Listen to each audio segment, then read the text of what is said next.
Salut les amis, bonjour, bienvenue sur un petit concept, on va dire, qu'on va appeler tous ensemble, parce que voilà, je suis pas tout seul, qu'on va appeler très certainement Actu Milan ou un machin comme ça.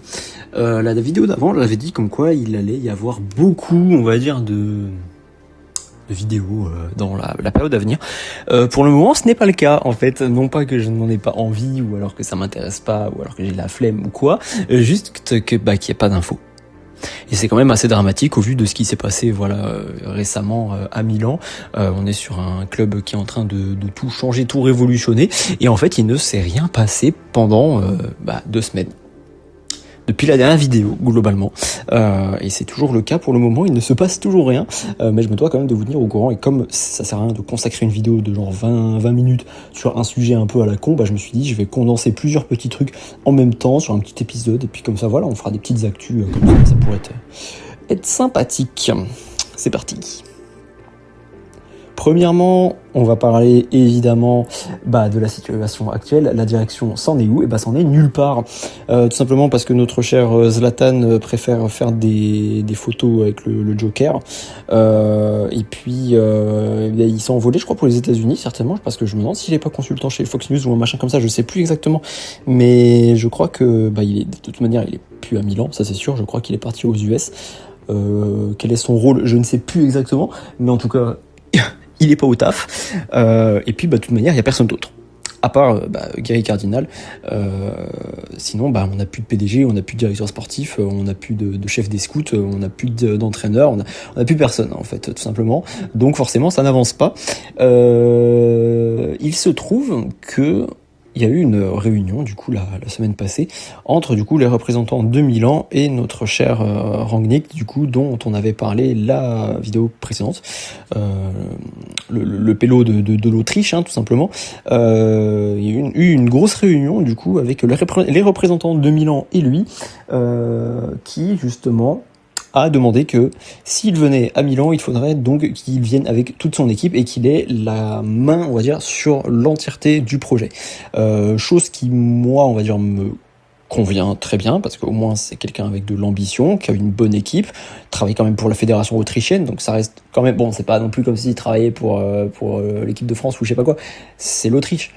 Mais c'est quand même une fédération qui est plutôt importante, on va dire, dans le milieu, qui ont fait quand même de belles choses, j'ai envie de dire, et je pense que ça pourrait être un bon élément, et moi ça me convient si on donne les clés à une personne qui a un projet en tête et qui a une équipe. Le problème en fait avec Milan, c'est que ces derniers mois, on va dire, tout le monde se tirait dans les pattes. En fait, Monchada n'était jamais d'accord avec Forlani n'était jamais d'accord avec Zlatan n'était jamais d'accord avec Monchada, et Iglitari était au milieu, ainsi que les autres, et qui, en fait, tout le monde était en désaccord, chacun faisait des petits coups en douce dans le dos des autres, et puis au final, ça fonctionnait jamais. Là, si on a une équipe qui veut travailler ensemble, c'est cool. C'est cool. Moi, ça me convient. Après, la question, c'est toujours pareil, est-ce que Zlatan acceptera de pas être au centre du projet, sachant que ce n'est pas son rôle, évidemment, mais est-ce qu'il acceptera ? Ça, c'est la question.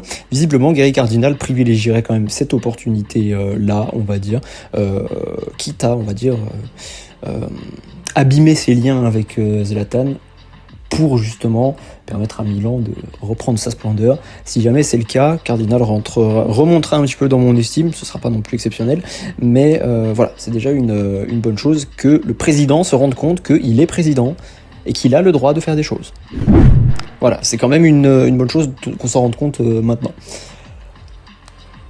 Autre actualité, comme j'avais parlé la vidéo précédente, au niveau des entraîneurs, on avait eu plusieurs noms du coup. On avait celui de Matthias Reissel, on avait eu celui de Glasner, on avait eu celui de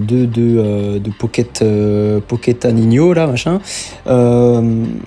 Au final, c'est possible que ce soit Glasner, et c'est une très bonne chose de toute manière, parce que la piste Reissel sombre petit à petit, sachant qu'en fait il a une clause libératoire de 12 millions d'euros avec Al-Ittihad, pas Al-Ittihad, c'était Conceição Al-Ittihad en plus, avec Al-Ahly, mais 12 millions c'est beaucoup trop pour Milan, pour un coach qui n'a certainement en plus pas encore trop prouvé, tandis que Glasner est libre tout simplement. Pochettino, de son côté, il s'éloigne parce que il est toujours avec les États-Unis, et puis c'est pas très vendeur, quoi. Et Glasner, lui, il se rapproche. Parce qu'en plus de ça, il est proche avec Rangnick. Les deux, sont très, sont très potes, hein, en quelque sorte. Donc, pourquoi pas ? Pourquoi pas ? C'est un bon duo, je pense, entre l'Allemand et l'Autrichien, qui ont déjà bossé ensemble, je crois, si je dis pas de conneries, dans le passé. C'est quelque chose qui moi me tente bien plus que un Pochettino ou un Reissel ou quoi.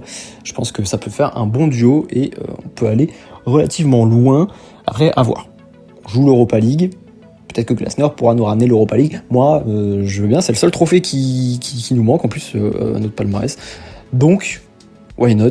Et puis, c'est un style de jeu, Glasner, qui me plaît plutôt pas mal et qui en plus serait adapté avec les joueurs qu'on a actuellement. Évidemment, il faudra faire des recrutements, bien sûr, mais ce sera un style de jeu. On a déjà vu Milan, on va dire, jouer un petit peu dans ce style-là.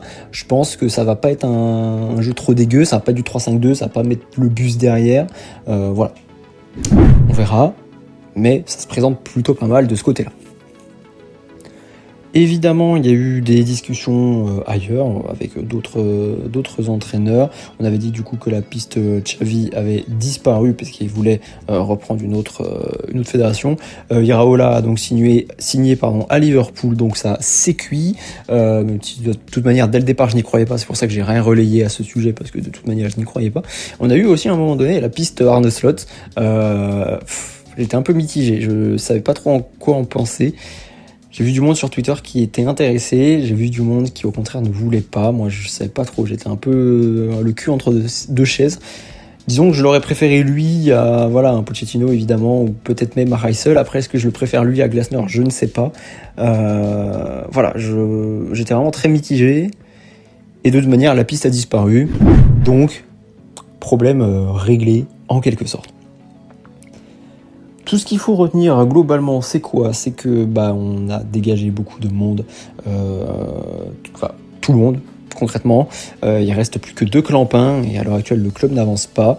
Une chose est rassurante, l'autre ne l'est pas. Ce qui est rassurant, c'est entre guillemets le fait de prendre son temps pour évaluer toutes les situations possibles et prendre la bonne décision le moment venu.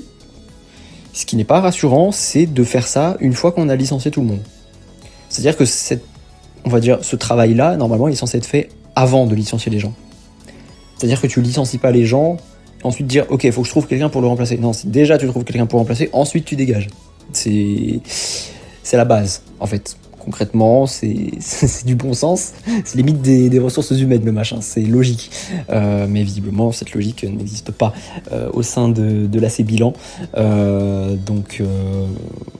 Voilà. Mais au moins, les choses s'éclaircissent un petit peu et je pense que ça sera une semaine décisive. Nous sommes mardi aujourd'hui, alors où j'enregistre ça, la vidéo sortira très certainement mercredi. Je pense que d'ici vendredi, on devrait être fixé sur l'entraîneur officiellement et peut-être sur tout ce qui va être la direction, avec notamment Rangnick, etc. Je pense qu'on devrait être fixé d'ici vendredi, donc évidemment, je vais vous faire un petit actu ou alors une grosse vidéo à ce sujet, peut-être présenter le coach, ça serait pas mal. L'année dernière, j'avais pas présenté Allegri parce que tout le monde connaît un petit peu Allegri, globalement en Italie, il tourne un petit peu, donc il n'y avait pas besoin de présenter le terrorismo. Mais peut-être que Glasner méritera certainement une vidéo. Et je dis Glasner comme si c'était officiellement lui, mais je le sens bien et j'espère ne pas me tromper parce que c'est vraiment parce qu'il m'attire le plus au niveau des noms et au niveau du projet. C'est quelque chose qui me plaît bien, sachant que il pourrait très certainement du coup y avoir des opportunités pour nos jeunes, Camarda, Komoto, peut-être Liberali éventuellement à voir, Toriani à voir également, mais les jeunes sont quand même souvent au centre des projets, notamment de Rangnick, donc je pense que ça pourra leur donner du temps de jeu, à moins de les prêter à nouveau, cette fois-ci en série A, il faudra espérer, et voir au fur et à mesure. Voilà. L'actu est terminée, on a fait ça en moins de 10 minutes, assez rapide globalement, évidemment pas de grosses nouvelles, mais peut-être des news auxquelles que vous n'étiez pas au courant. On va se retrouver très rapidement pour la prochaine vidéo. Bien sûr, vous connaissez la chanson. D'ici là, prenez soin de vous. Je vous fais des bisous et je vous dis À très vite.